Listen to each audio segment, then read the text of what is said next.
wa min dhimni al-asbab, na miongoni mwa sababu za kuteremshiwa mvua ni al-istiqamatu ala dinillah, ni kusimama imara katika dini ya Allah subhanahu biduni ijad, bila ya kuyumbayumba, bila ya kuwa na muda na baadhi ya muda kutokuwa na istiqama.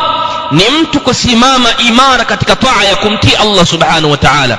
Istiqama kama wanavyoarifishwa na wanachuoni kwamba istiqama tunawaan, usimamaji imara upo sampuli mbili, dhahiran wa batina, bimaana istiqamatu al-batin wa istiqamatu al-dhahir. Ni mtu kuwa imara kisawasawa ndani na mtu kuwa imara nje. Ikiangaliwa hii istiqama ya ndani ya batin, ni mtu kutokuwa na ghurur, mtu asijihadaishe kajiona yeye amemaliza, asiwe na ghurur, asiwe na al-ujubu, kujiona na kujifakharisha kwamba yeye ndio wa mwisho na yeye ndio wa mwanzo, asiwe na kibr. Istiqama maana yake usiwe na kiburi, istiqama usiwe na majionyesho kujiona, istiqama usiwe na ihtiqari nas, usidharau watu. Istiqama ya ndani maana yake usiwe na husda, usiwe na kijicho na miongoni mwa tabia mbalimbali za nyoyoni zenye kuharibu nyoyo.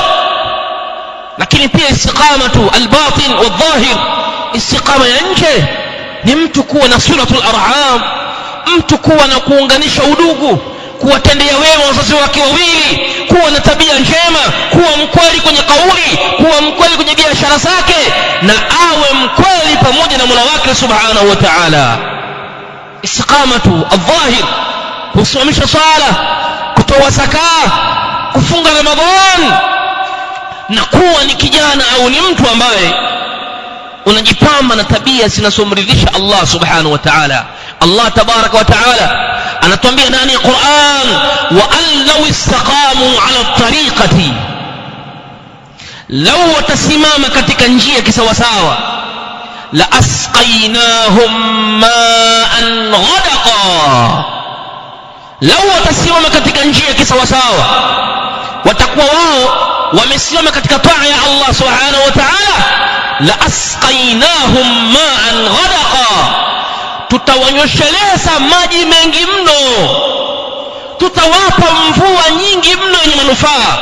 Muda wa kuwa wao ni mustaqimuna ala dinihim, wamesimama katika dini yao.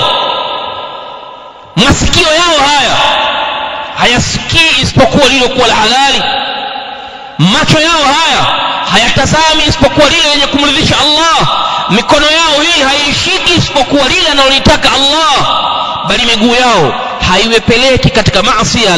La amri ma hawaitu kaffi liribatin wala hamalatni nahwa fahishati rijli. Istiqamatu fi din wal istiqamatu fi hayati kulli, kuwa na msimamo kwenye maisha yote.